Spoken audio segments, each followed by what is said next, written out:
Let me start with an amusing question. What's an introvert's favorite party trick? Vanishing before anyone realizes they're gone. Funny, isn't it? Well, this is exactly what I'm going to be talking about today, about being an introvert. Hello, I'm Niharika Ambekar, and the central idea of my talk today is so what if I'm an introvert? It's about how in today's world, introversion is looked at as an inferiority rather than a personality. Most introverts are perceived as boring or nerdy because of their introspective nature and preference for enjoying their own company. I think it is absolutely unfair to judge a book by its cover, but yet is the case for most introverts today. I feel like a person sitting alone in an isolated corner of a room reading a book can have just as much fun as any other person talking to 10 others in that same room, trying to be the center of attention. It's just that their definition of fun differs from those who are more outgoing or extroverted. My personality has been characterized by the term introvert for as long as I can remember, but somehow everybody around me always made it sound like an abnormality or a flaw ever since I was a kid. They thought it was weird for me to hang out with 4 true friends instead of 400 of them. Just because I'm not maybe as chirpy, talkative, or outgoing does not in any way mean that I lack a personality or don't have a life, as most claim.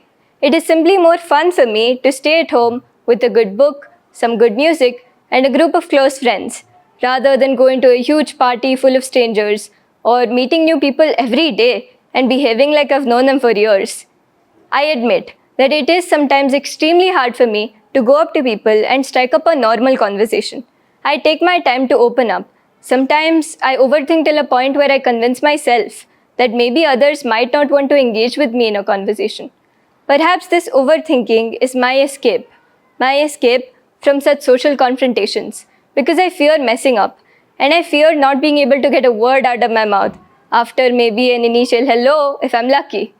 In my opinion, most introverts share similar fears. We can all feel apprehensive or anxious about certain situations, but society really does not help by making introversion sound like a drawback, something that we need to change, something that is wrong. For the longest time, I have judged myself because of others judging me. People have always told me, you shouldn't participate in this because you can barely get a word out in class. How will you put up on stage? Or hey, you're just too underconfident and shy to participate in anything. It's not like I wasn't already aware of some of my challenges, but by constantly rubbing it into my face that I wasn't good enough, somewhere I had started believing so. I had started doubting my own capabilities because it seemed everyone around me did. Ultimately, this took a toll on my self-confidence. Or should I say, my rather non-existent self-confidence. Because society really perceives introverts as lacking in confidence, doesn't it? Well, the worst part about this was my decision to withdraw from social activities and extracurriculars driven by the fear of judgment. I stopped taking part in most activities because I feared messing up on stage. Most people fail to realize the potential impact of these seemingly trivial negative comments that they make. These passing comments, they always stick with us somewhere at the back of our minds, and they come to define our lives in the worst possible way. I have now begun to realize that I wasn't just running away from others, but from myself and my own unique personality. Others have absolutely no right to define who you are, what you can do, or who you can become. I have now begun to honor and celebrate my personality, and my involvement in the TED Club stands as a testament to this newfound self-acceptance. According to the MBTI Global Sample Report, 56.8% of the world's population is introverted. So more than half of the world's population consists of introverts, and yet we're made to feel inferior or out of place. In fact, some of the world's most successful people are introverts. For example, Elon Musk has shared that it took him considerable time and effort to feel at ease speaking publicly. However, as the leader of such a big company, this skill was necessary for him to learn. We often associate success with putting ourselves out there, but merely gaining attention does not pave the way for success.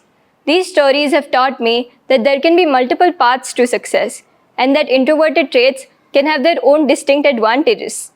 Any perceived shortcomings of an introvert can be overcome with time, although others don't always make you feel that way. Growing up, I have always admired extroversion, primarily because most of my friends were exuberant extroverts, while I felt wholly different, at least in terms of personality. There was a time when I thought that maybe I should be more like them, more extroverted, more social, more outgoing, to well enjoy.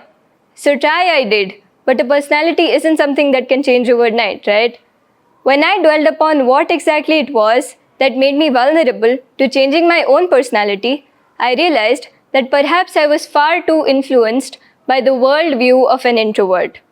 It has taken me long enough to respect my personality and love myself for who I am. Others have absolutely no right in defining what kind of a person you turn out to be.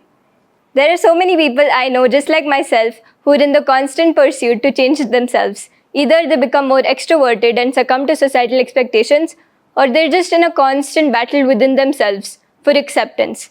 To all such people, I just want to say you do not have to change yourself or wear a fake mask and try to be more extroverted to fit into a society which often tends to celebrate loudness over quiet reflection. The truth is, your introversion is not a flaw to be corrected, but a unique strength which brings depth, introspection, and insight. Remember, the world needs introverts just as much as it needs extroverts. And your voice is not going to get lost in the huge crowd of people because it will always stand out.